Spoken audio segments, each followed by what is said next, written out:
Welcome to RAIN, the Real Estate Investor Growth Network with your hostess, Jen Josey.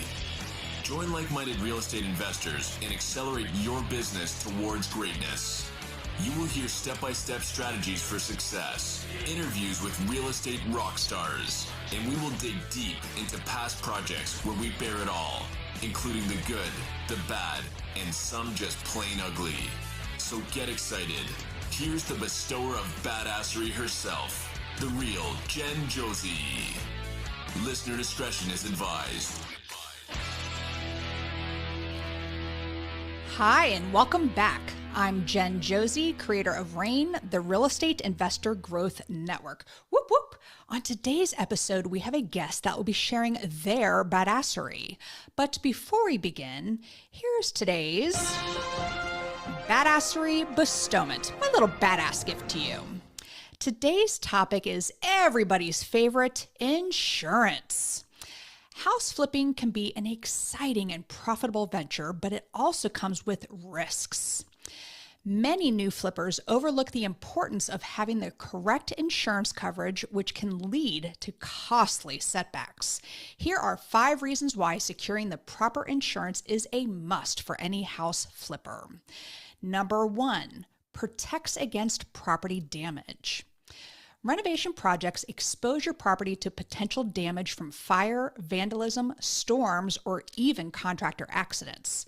A standard homeowner's policy likely won't cover these risks, so you need a vacant dwelling insurance policy to safeguard your investment. Number 2, covers liability during renovations.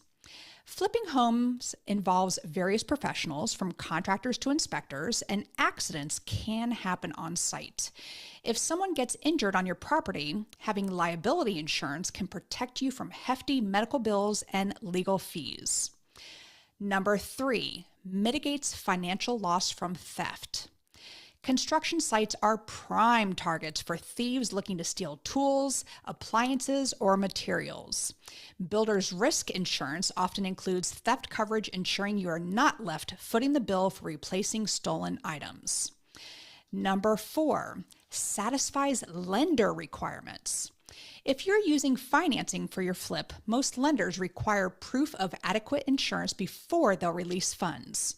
Having the correct policy in place ensures there are no delays in starting or continuing your project. Number 5, provides peace of mind. The unexpected can derail even the best planned flip. Proper insurance lets you focus on managing your project, knowing you're covered against unforeseen events. It's an investment in your business's stability and success. So, insurance might feel like just another expense, but it's a non-negotiable for house flippers who want to protect their investments and stay in business. By securing the right policies, you'll shield yourself from financial losses, comply with lender requirements, and gain the peace of mind to focus on what you do best, turning houses into profits. Now on to today's episode of the Real Estate Investor Growth Network podcast. We have with us Whitney Elkins-Hutten. Whitney is a real estate trailblazer dedicated to helping busy professionals build generational wealth through smart investing strategies.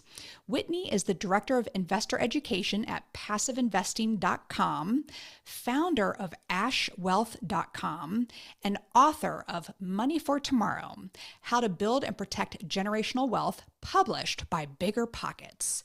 She's also a co-author of the international #1 bestseller, Resilient Women in Life and Business, and host of the Passive Investing Made Simple podcast and YouTube show.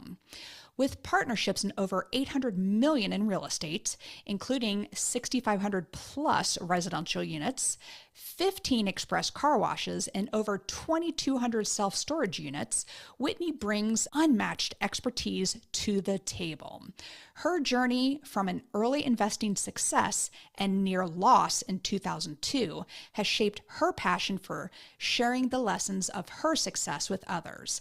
It's an honor to have her on the show, so welcome Whitney Elkins-Hutten. Thank you so much for having me on. Thank you so much for being here. You are a total badass, and I love that you wrote this book for uh, where did it go? The Resilient Women in Life and Business. I absolutely love that. That is fantastic. Where do people find your books? Yeah, you can find them on Amazon.com. And then for my solo project, Money for Tomorrow, you can find that also on Bigger Pockets. And the reason why I say get it there is because you can actually get some additional webinars and tools that you don't get on Amazon. Those Bigger Pockets people, they are amazing. Very, very cool. And you have your own podcast, so you all definitely need to check that out. But there's something in your bio that really stood out to me that I was like, please talk about this on the podcast because you know so much. You've been in this business a while, but I am dying to hear about the express car wash industry. So, what inspired you to get into that very specific industry?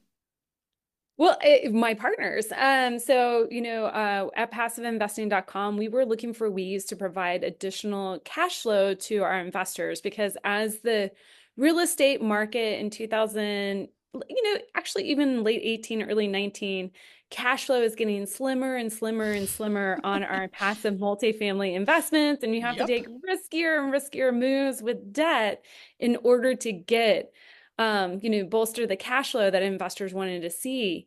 We were like, wait, what could we offer our investors? One is a diversification play, but two, Huge. as a way to continue to help them build cash flow, grow their equity, get some tax benefits too, and really help them grow wealth in their portfolio. And we started looking at cash flowing businesses. We looked at parking garages. We looked at laundry mats. And then, really where we landed was on we started looking at car washes, but then we had to even within that industry, we had to narrow it down because there's 4 different types of car washes. Like you have everything from your coin operated, which is now credit card operated, and, little, cement garage that you drive through and you do your own, own car wash to your full service car wash where there's an army of people ready to clean out the interior of your car, very short tunnel, and then an army of people that are wiping down your car.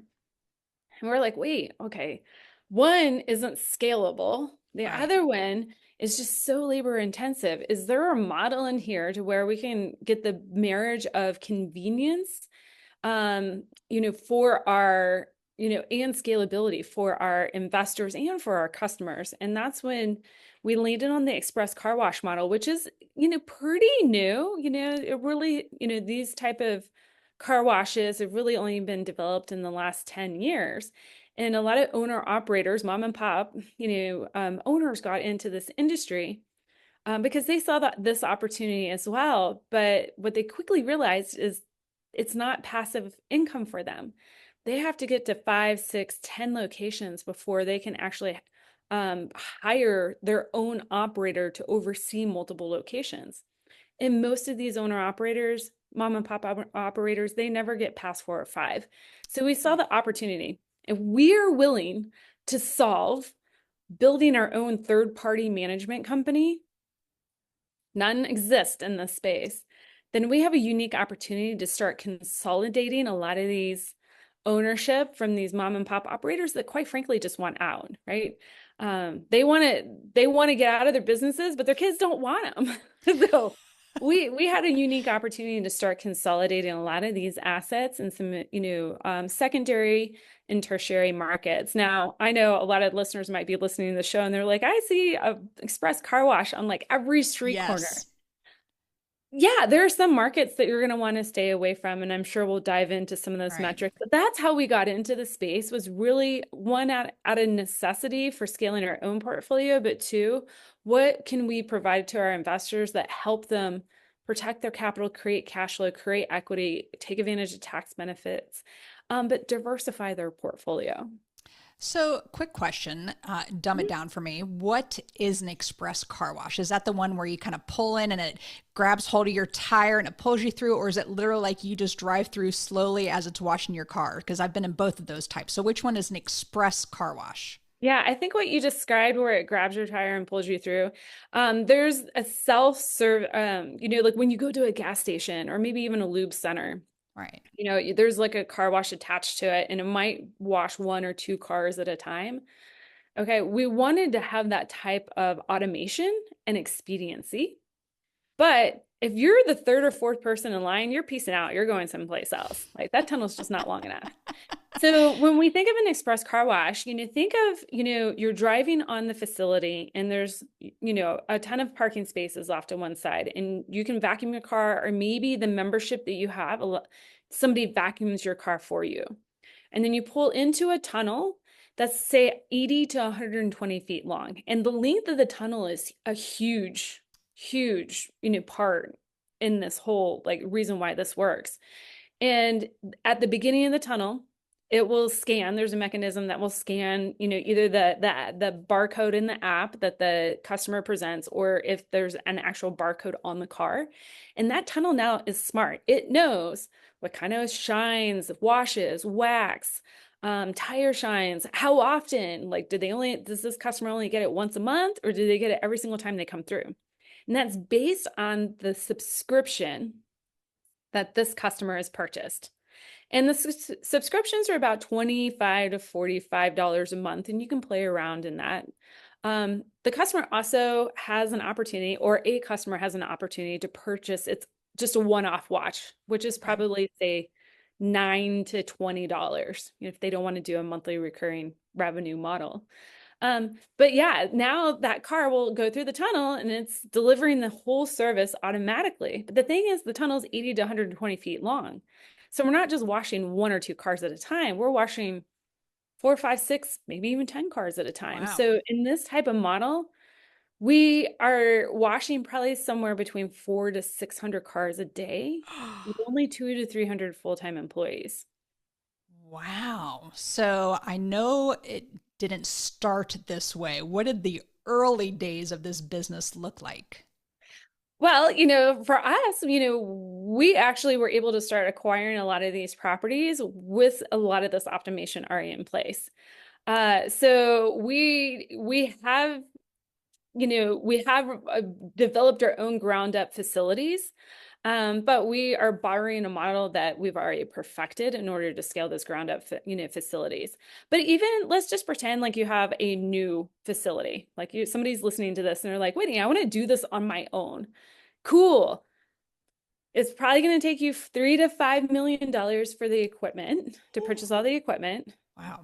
And then you got the cost of the land, and then now you got to, go through permitting and all this sort of stuff, and you got to put it together. Can you do it? Yes, you can. You can totally do it.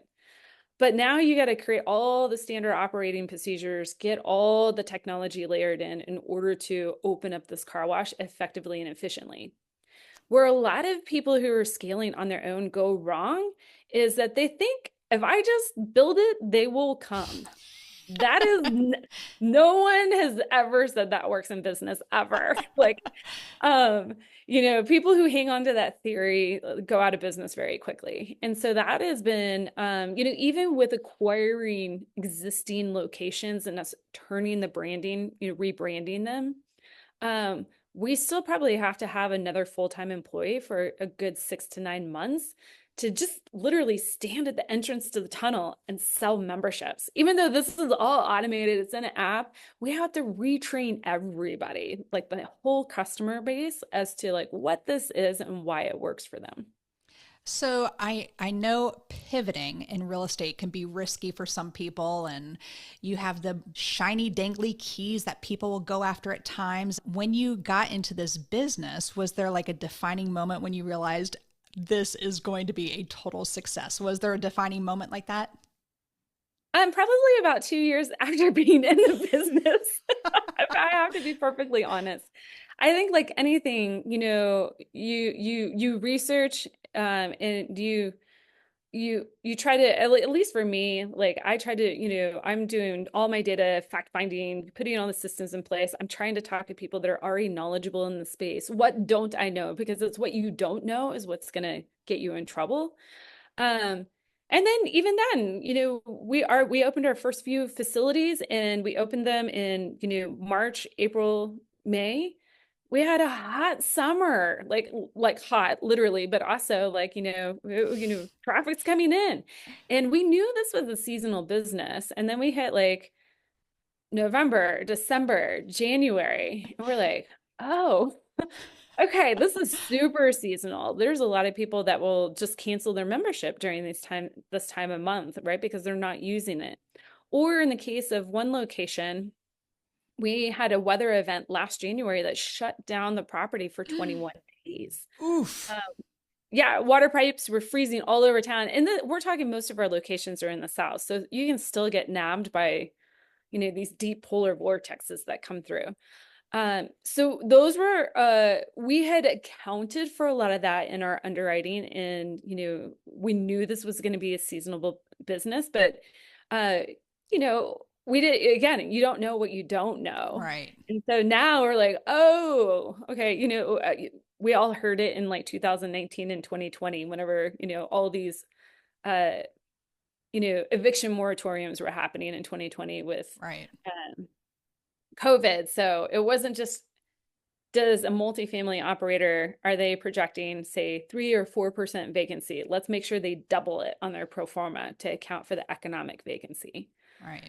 Same thing with business. Like we didn't account. We were like, if we're shut down 2 or 3 days, like we can hand wash cars, no big deal. But what happens whenever you can't refill any of your barrels to continue hand washing Wow. cars? And can you hand wash cars for 3 weeks? So we had to build all that back into our pro formas. And so the first year of ownership was very eye-opening for us. But, again, like when we got into year 2, we got through the first year, we learned a lot about the mechanics. You have cable, you have chain, how the car moves through the tunnel. Just like with anything, buying your own single family property, you learn very quickly what problems you're willing to solve and what problems you're just like, no, thanks. Yep. I don't want to deal with those at all. So true. Well, you mentioned the coin operated is now credit card and things like that, but what are some like common misconceptions people have or might have about owning or operating car washes? Yeah. So, as far as like, again, my experiences in the express car wash space, I think number one, I think a lot of investors, be it if you're going to be an active or a passive investor, they look at I express was going to car say washes. passive. Yeah, that would be a misconception in my brain is that it's not going to be 100% passive. Well, you can. Like we do portfolio purchases of our assets. And so if somebody who's like, "Ooh, this sounds amazing, but I am never going to go figure this out on my own," you can invest with us and, have a true mailbox money with it. But, you're a partner in this business. So we're going to make money together. And then when we have a seasonal slump, we're going to, hold on tight through those seasonal slumps together. But we figured that out, that the accounting methodology, we've got a really good business plan moving forward. So anybody who wants to learn about that, they can do that. But I think when we get back to misconceptions, I think a lot of people like look at car washes and go like, how can this be a sustainable business model? Like, who washes their cars this often? How is this a moneymaker? Well, we're in the express car wash space. We can put people on what we call monthly recurring revenue subscription model. Yeah. It's the Netflix for washing your car. So smart. Right. And we do it based on credit card cycles. So your credit card, you should be paying 13 times a year. Most credit card companies have moved to 13 payments during a year, not just 12. It's better for them. We do that. So our customers are seeing a charge from us, every single month. So that's, one unique opportunity. Two, when you have an optimized system, right? The cost of the actual car wash can be super low. So when we are all in chemicals, electricity, water, labor, all of that, we're like about $250 per car wash. Wow. Right? So and then you have the subscription where they're paying for 5 a month or whatever. Oh my goodness. And most people are, our average customer is washing their car 1.8 times a month. So there's a lot of margin here. Now, here's the thing. A lot of people's eyes just like pop open. They're like, wow, that's huge. I can make $20 a person. No, you got to set aside for CapEx and maintenance, right? You're going to have to, that is going to be, remember, you're going to have more customers through the summer months than you are the winter Right. months. So we got to kind of level set our expectations here. But that is the unique opportunity here. And so many people, let's just even back it up a little bit. Americans love their cars. 72% of families have at least one car, 52% of families have at least three cars. Wow. I'm in that family. We just recently sold our camper van. So we're down to two cars. But anyways, like, and more communities are restricting the ability for somebody to wash their car in front of their house. So there's a necessity for a car wash. And then we get into just the pure convenience of it. Why would I spend 3 or 4 hours on a Saturday afternoon washing my car and cleaning it out myself when I can spend 5 minutes like on my way home from work and get it all cleaned out? And then so many people's businesses now, maybe they're a solopreneur or a realtor or something like that, their image is related to their car because that's what their friends and their coworkers see them out in Right. their clients see them out in. Now, more, oddly enough, and I saw this research and I'm wondering how the car wash industry got at this research, but they say people take better care of their cars than they do their homes. And I actually believe that because how many of your coworkers come to their house? That is I don't true. know. But, you go to lunch with your coworkers, they're all piling in the back seat, right? Definitely. And very great points that you have there. And I totally forgot about communities where there's limitation on using water and when there's droughts and things like that. So there is absolutely a necessity. So how do you handle like economic concerns like that, water usage, waste management, things like that, when there is, say, a drought in an area? hmm Well, so that's another misconception around express car washes is that they're water guzzling Right. businesses. Yes, they do require water, probably 6, 7 gallons to wash a car. Okay. Okay. I guarantee you you're wasting far more than that doing it in your own driveway. Just, or flushing a toilet for that Yeah, right. So just daily life, right? But also all the express car washes have to have a water reclamation system. And so they're harvesting the water, they have to clean the chemicals. The chemicals are getting disposed of properly, not in the water supply, not in the sewage supply. And the water actually can be reclaimed and used multiple times before it has to be Huh. disposed of. So they're actually very efficient. Now, we were talking before the show. I live in Colorado, but we're, vacationing for the month of December in Arizona. Not a whole lot of car washes here in Arizona.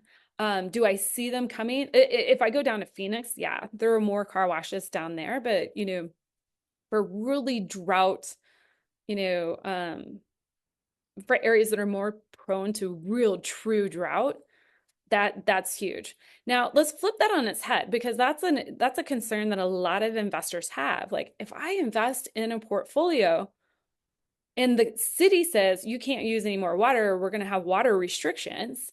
What happens to your ability to run the business? Well, most water restrictions are going to happen based on residential use before they're going to occur on business use, and that's part of our underwriting.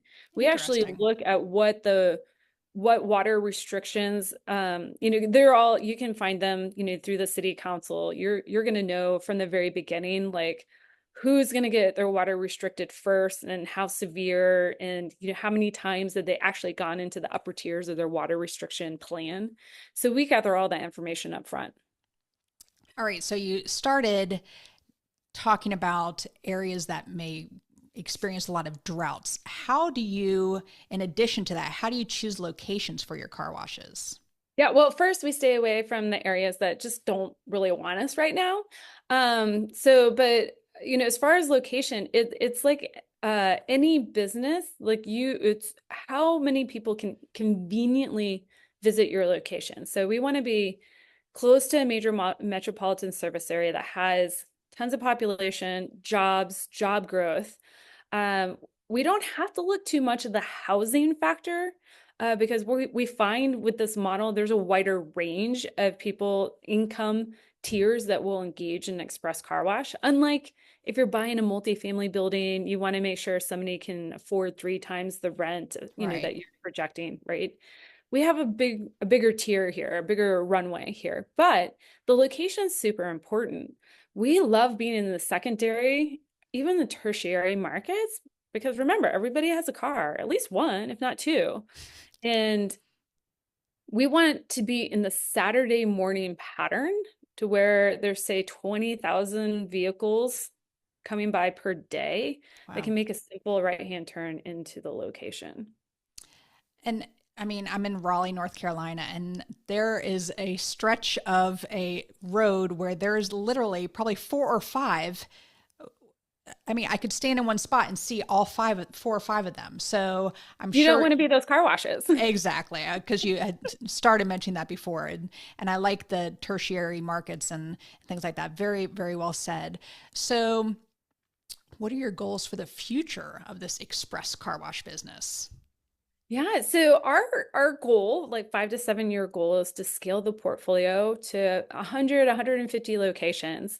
Awesome. Yeah, so we're currently at 30 right now. And We got to update your bio. It said 15. oh, well, yeah. Those are like the ones that I am associated Oh, with. I But gotcha. I as gotcha. passiveinvesting.com, we're at, 30 total. And but what does 100 or 150 locations allow us to do? It allows us to have a couple different exits here. One, we underwrite for individual sale of every asset. So, you know, uh, any return we show investors, you're looking at a true return if we don't achieve our first, all right, plan A or plan B. Plan A, go IPO, right? There's some case studies here that we can actually IPO the entire portfolio, initial public offering on the stock market. That would be amazing. I mean, I don't even want to say that multiple that you could achieve with that live on the air, but it's in the multiple tens for sure. Um, but our next like exit would be to do a scaled roll up to like a larger private equity group or a REIT. But again, remember these people, they're not going to get in the space. They're not our competitors right now because there's no third party management. They have to go scale that their own, and they don't want to do that. They want to clip a coupon. So for us right now, this is a unique opportunity for us to be in the space and continue either developing ground up development or consolidating these assets. So, you talk about the third party management and that it is completely passive for you because you have people running it. What advice do you have for someone who would be a mom and pop type situation and that they are considering starting this car wash business? What advice would you give to them? Yeah, well, first know why you're getting into it. Like, are you, do you just want one or two like locations? Are you totally fine being an owner operator? Or do you want to be an investor operator? Very different. An Yes. owner operator, you're going to be in the business, 20, Not 30, 40, not passive.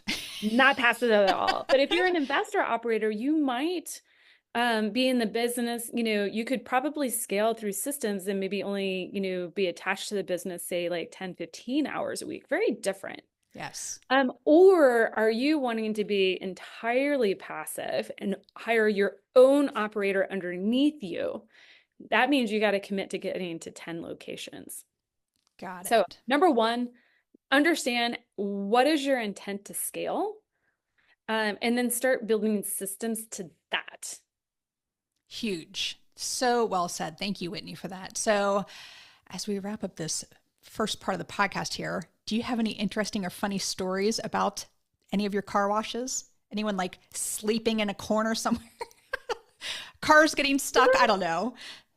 Oh, no, I mean, I think I don't even dare, they're not even really funny stories, but we actually have brought in in-house a lot of our landscaping because we tried to hire, initially when we were, scaling up the third-party management company, we tried to use local vendors. And then we just found that in order to create and we're not a franchise, like we operate like through the third party management company. We own everything direct.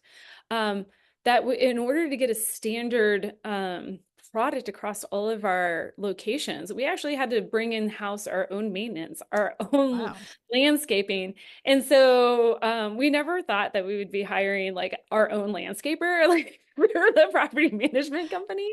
But you bob and weave, and you learn what's going to deliver the best product, and that's what you do.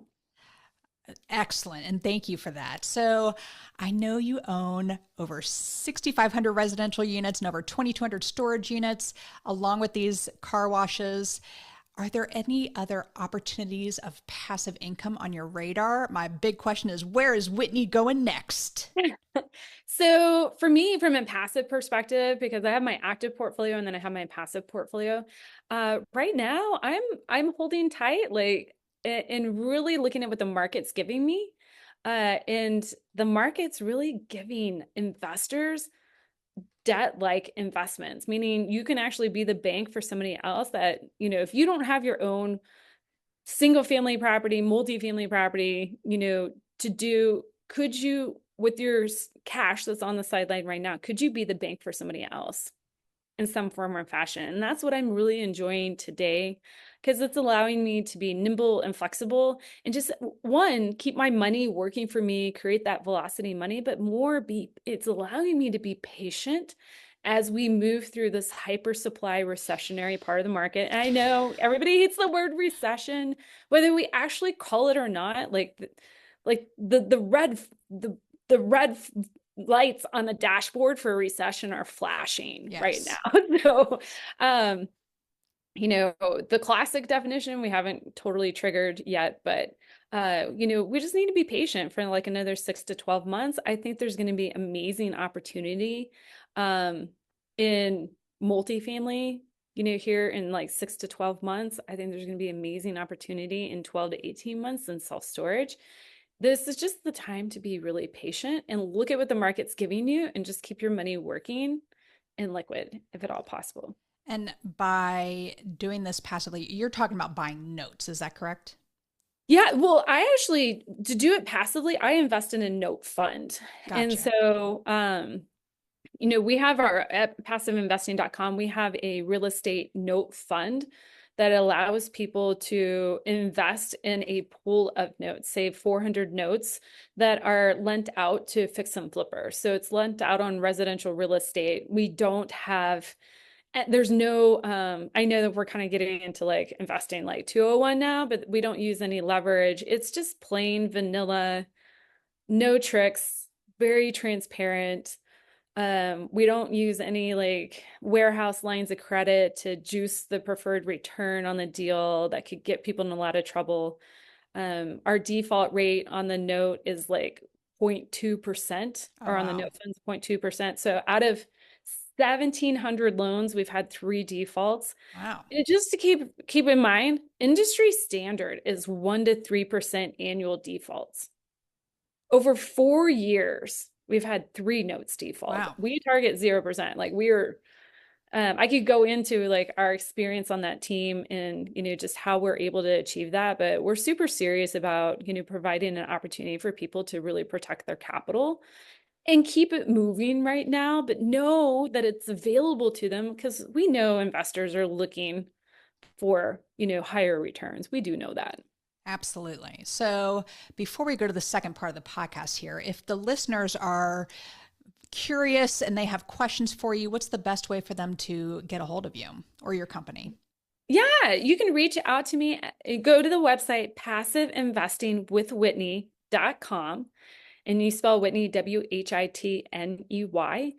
And there, you just fill out a quick little form. I get to know you a little bit better, but you get access to my calendar, and we can just talk all things real estate and really understand if this is the right thing for you. And I can also introduce you to our open investments if you like. Wonderful. So if you're listening out there and you have a bucket of cash that you would like to invest somewhere that you don't, how small of an investment would you take? I'm just curious. In our note fund, we start with 25,000, Okay. but we're opening what we call a Regulation A fund, where we can work with a sophisticated investor. Now we're putting the fine touches on this fund, but we got it all through the Securities and Exchange Commission. I don't have the exact dollar amount, but we'll probably be initial investment there, say 5 to 10,000. So if Nice. somebody has, is really thinking like, is this something that I want to explore, or are we to diversify my portfolio? I'll tell you how I started passive investing is, I doubled down in multifamily real estate. And I was like, how can I get paid to learn how to invest in self-storage and express car washes? I started off as a passive investor. I got paid to learn how to do these things Love by it. watching other people do them. And so, this can be an amazing opportunity, for people to, one, diversify their portfolio, but also, Huge. learn other things in the industry and test them out. I just had a girlfriend reach out to me and she's like, can you help my son? He has 20,000 to invest. I'm like, well, me in a mom and pop type organization, say a second position on a loan is minimum going to be, I mean, with prices now, probably 70,000. So I was like, oh, I don't know how I can help you, but this is great for anyone out there who has some extra cash and it's so important to diversify your portfolio and keep your money moving in other places and send your money out to make friends. And then those friends come home with that money. I think it's so wonderful. So again, that's passive investing with Whitney.com. Check it out today. We're going to go into the second part of the podcast here, which is what makes Whitney Elkins-Hutten a badass. And I use the acronym BADASS. And the first letter is B for book. What is a book that's made a huge difference in your life? Well, two. The first one, The One Thing by Jay Papasan and Gary Keller. Keller. I come back to that book every single year and always learn something new. And because of The One Thing, I was like, what is the one thing that I can do in my family to ensure our wealth stays in our family? And I wrote the blueprint for how we created our wealth. So if something happens to me, my daughter has like the blueprint there. And that book is Money for Tomorrow: How to Build and Protect Generational Wealth. Very nice. I love it. All right. The first A in badass is for advice. You've given us some amazing advice here on starting car washes, but what's the best piece of advice you've ever received? That this is a relationship game. I mean, I know it's probably so cliche, but I spent the first 15 years of my investing trying to do it all myself. Yes. When I realized that I could partner, I'm solving other people's problems by partnering with them. Either I'm bringing skills, or I'm bringing money, or they're bringing me money and I'm bringing the skills. Like I can go so much further faster through partnership. Huge. I coach students across the country and they put their blinders up and they think everything that happens on our Zoom calls is what they need to do. Or I'm like, go out and meet the people in your community. That's really what propelled our business to do much better, was developing those partnerships. And real estate is relationships. I wasn't laughing that it was cliche. It is just so, so true. So thank you for saying that, Whitney. All right. The D in badass is for drive. What drives you to be successful? There's a lot of things that drive me, but for for me, it's really like I live by three core values. Um, and it's light. I want things to be simple and light and feel like I want strength. And I just want like adventure and community. Now, a lot of people would be like, Whitney, you didn't say family in there. You have a like husband and daughter. But if I live through those values, I give back to my family. I give back to my community. And so those are really kind of the filter of the lens of which I like see things through. I love it. Thank you for saying that. All right. The second A in badass is aspiration. I'm a big goal setter. So what is a goal you are currently working on? A goal that I'm currently working on. Well, I mean, two, I'm working on scaling, through the publication of Money for Tomorrow: How to Build and Protect Generational Wealth. I do a lot of coaching around helping investors, just invest from a very fortified position. And once we have that foundation set, then how do we take all of that income that you're bringing in actively or passively and just use it to scale your portfolio? So that's a huge place that I'm really double downing right now, because that's work that needs to be done no matter like if we're in a growth phase or in a recession phase. Like, I And see all sorts of silly moves that are happening, and I really want people to, have a portfolio that gives them what they want, but silly at the same moves. time that they can be confident about it. And so if they want to learn more about your coaching program, they can do it through the passiveinvestingwithwhitney.com. Yeah, or they can reach out to me at ashwealth.com. Ash Wealth. Gotcha. All right. The first S in badass is for systems. You smart cookie, look like you have a lot of systems in place. So what systems help you achieve success? I go back to the One Thing book. And somebody might be like, Whitney, I read the book. Like, I didn't see a system in there. There is a system on how to live with purpose, but also manage your time on a day-to-day basis to where it's always transparent. But anyways, that is the system that I use. Like, how do we cast a 10-year vision, bring it back to what needs to be done this year, this quarter, this month, this week, and just trust if you have that plan in place that just put one foot in front of the other and you're going to get to the goal that you set out to achieve. That's a huge system. And I appreciate you saying that because people come on, they're like, oh, I use QuickBooks and whatever. But that is a huge system. My morning routine is a huge system for me. If I don't get through my morning routine, I'm for the rest of the day. So I agree. All right. I could talk to you forever, Whitney. You're so smart. I love everything that you're saying. But the final S in badass is success. What does success mean to Whitney? Oh, this is the question that I love this because I am in the process of figuring this out. At first, I thought it was going to be a number, like how much my net worth is, and then how much am I bringing in monthly, and then how many units do I have?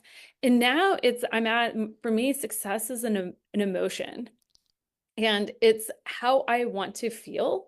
And if I'm feeling that, like I'm successful, right? Does it mean I'm stopped growing? No. But for me, like if I'm light, if I feel strong, if I feel kind of connected with people, like authentically connected, like to me, that's success. I will continue to put income goals down for myself that I'm going to strive for. I'm going to continue to do that. But the success piece, hitting the income goal, hitting the monthly income goal or the annual net worth goal, if I don't feel the way that I want to feel, like I failed. Right. So well said. I didn't think I could like you anymore, Whitney. That was wonderfully said.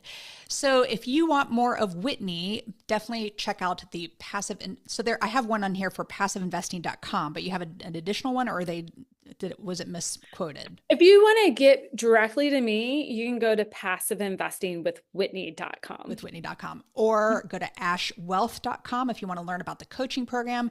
And you can hear more of her on her podcast, Passive Investing Made Simple, which is wonderful. Whitney, this has been such a pleasure to have a total badass like you on the show today. Thank you for talking about these car washes.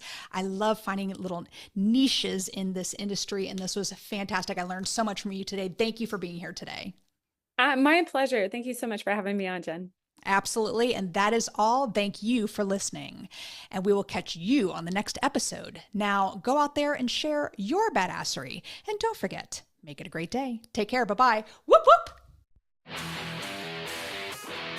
Thank you for listening to RAIN, the Real Estate Investor Growth Network. Be sure to subscribe on your favorite podcasting platform so you never miss an episode.